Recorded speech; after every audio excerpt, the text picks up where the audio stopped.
So the situation that I've got at the moment is the router table is being put onto my Black & Decker, which has been put onto casters so I can move it around easier because it's very heavy for me.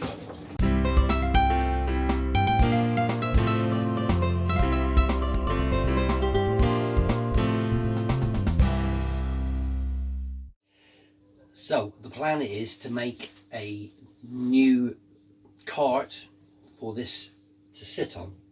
This is a little bit too high to work with, so I've got to bear in mind that this needs to be lower.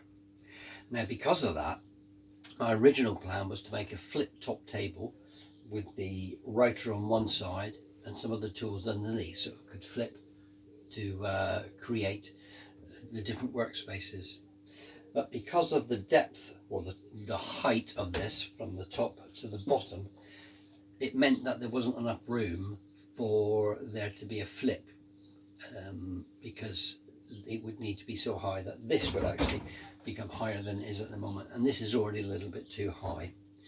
So what I done is I took some pictures from the side and from the front so I could get some measurements, and based on those measurements I could work out how big the cabinet was going to be.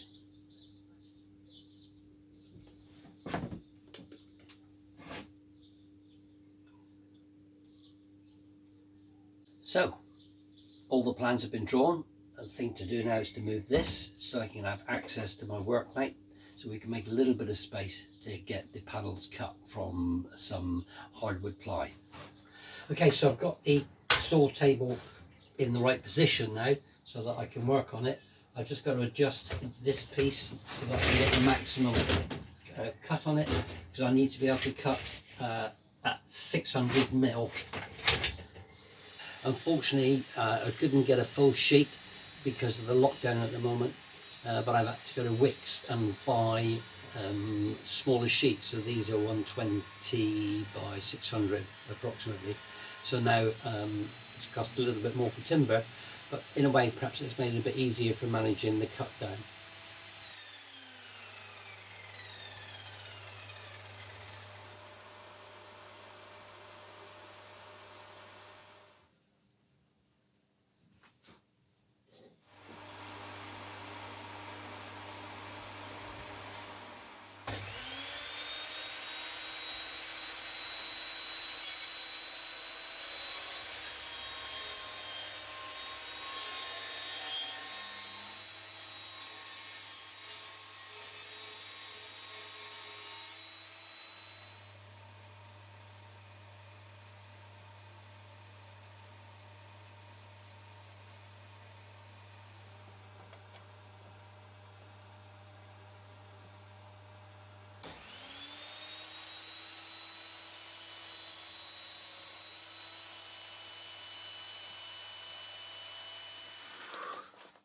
Right, so I think I've got all the pieces cut to the right size.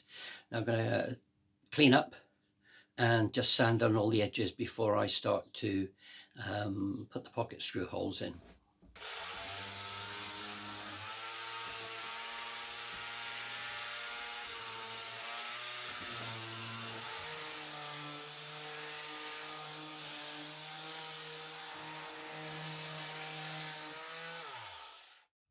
That's all the bits cut and sanded.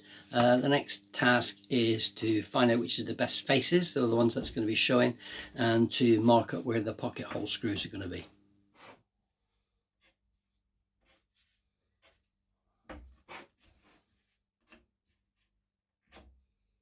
On some of the panels I need to mark lines to where the shelves are going to go, and I'm going to do that at the same time as I'm marking up for the pocket hole screws.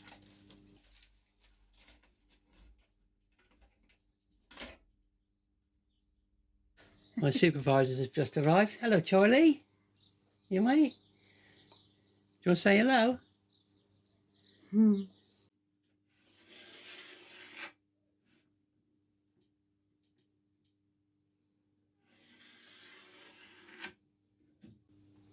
marking the orientation as I go, so hopefully that will make the makeup a little bit easier later on. So this is top. Originally the plan was to fit the back shelves afterwards, but I think it's going to be better now to work out where the shelves are going to be and mark it all up at this stage. These labels aren't going to peel off, so I've got to scrape them off. What I'm now doing is transferring all the marks to the other side, to the other side panel, that is.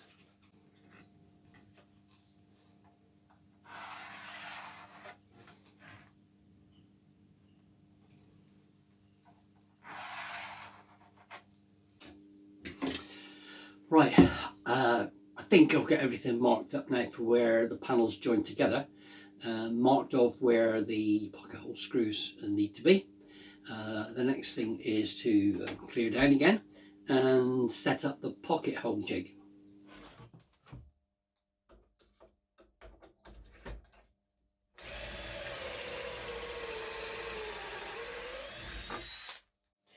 When I come to drill all the holes, I'll use a mains drill.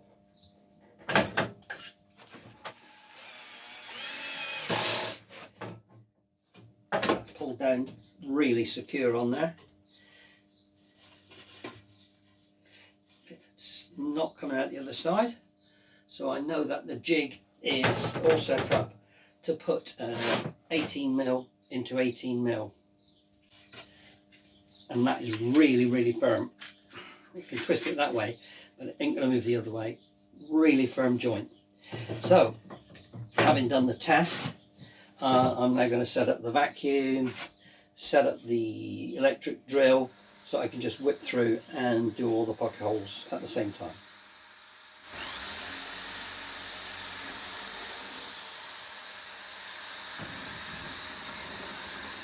Okay, so having drilled all the pilot holes for the pocket screws, I now notice that on here there's a little indentation, and that's been caused by the collar slipping on here. The collar must have slipped, so now all the holes that I've drilled, or some of the holes that I've drilled, are going to be too deep. So unfortunately what I have to do now is to go back in, check and possibly re-drill every hole, which is a bit of a bastard, but it's going to be better to do that than have screws poking through. Okay, so what I've done now is I put a piece of green tape over because that's the only colour I've got, over the wrong hole, and the correct hole is left open. So there's been a little bit of green tape, and as I drill now, if that puckers, I know that the collar has slipped. So here we go.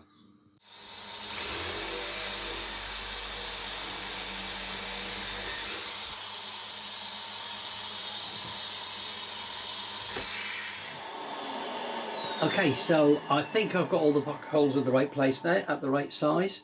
I'm just going to clear down this jig, and then I'm just going to sand over where the holes are. And by the way, I haven't got a pair of ear defenders, so what I'm using is a pair of noise cancelling headphones. Works really, really well.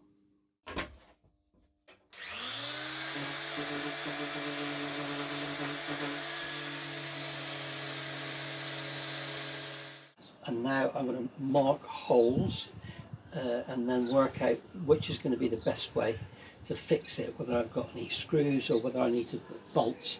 So if I've got bolts, I'm going to recess the bolts underneath. So I'm going to need to do those recess holes before I finish the cabinet. So I found that I've got a screw here with a cup washer that'll hold it in about the right place, so I don't need to do any drilling from underneath. So you can start the main assembly now. So what I've done is I've temporarily just screwed on a piece of scrap construction board onto the top of here, so I can use it as a makeup table, not to fix me lipstick and eyeshadow, but so I've got a base to work on, so that I can put the whole thing together with the pocket screws. So let's get started on that.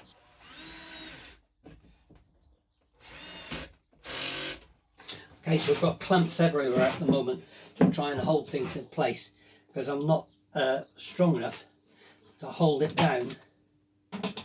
And of course, if it's not held right down, it pushes back up when you screw in.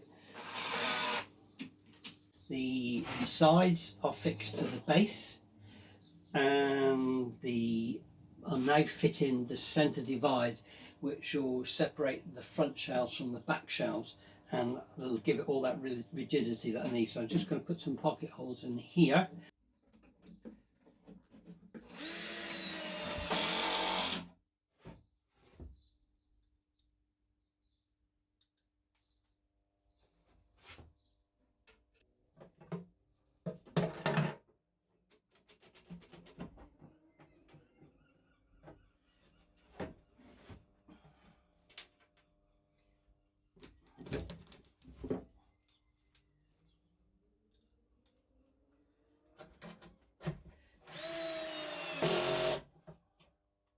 So this is going to be the front. These are spaces for 4 dump bins to go in there.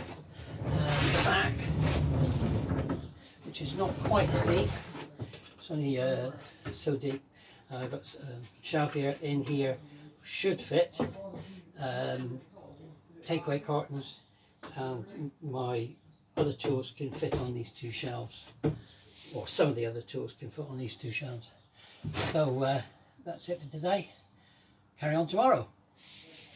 Right, it's day 2. I'm just going to sand the edges of these and make it a bit smoother, because as I said earlier, they were made ever so slightly oversized, so I can sand them back down. I've decided not to ease over the rated edge because it's ply and it might not look so good. Might get a bit of a rough edge if I do that. Might do a little test piece later on, see how it goes, but I've got to crack on with this now.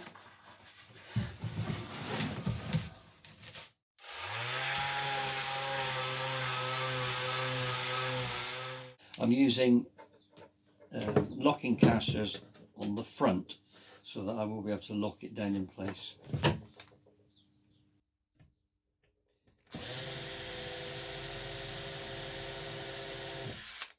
We need to change that bit.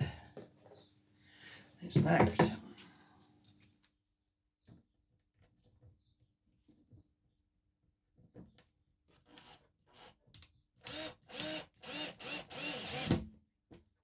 Okay, so it's all been sanded down. I've sealed the front edges here and here, all these lead edges, with some PVA glue. That's dried. I have sanded that off, and now I'm going to give it at least 1 coat of matte varnish. Not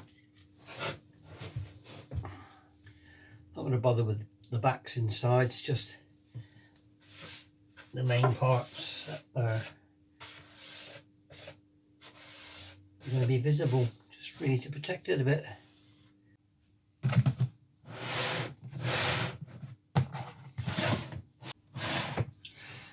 Well, overall, I'm reasonably pleased. It's gone together well, it moves around, everything fits where it should fit.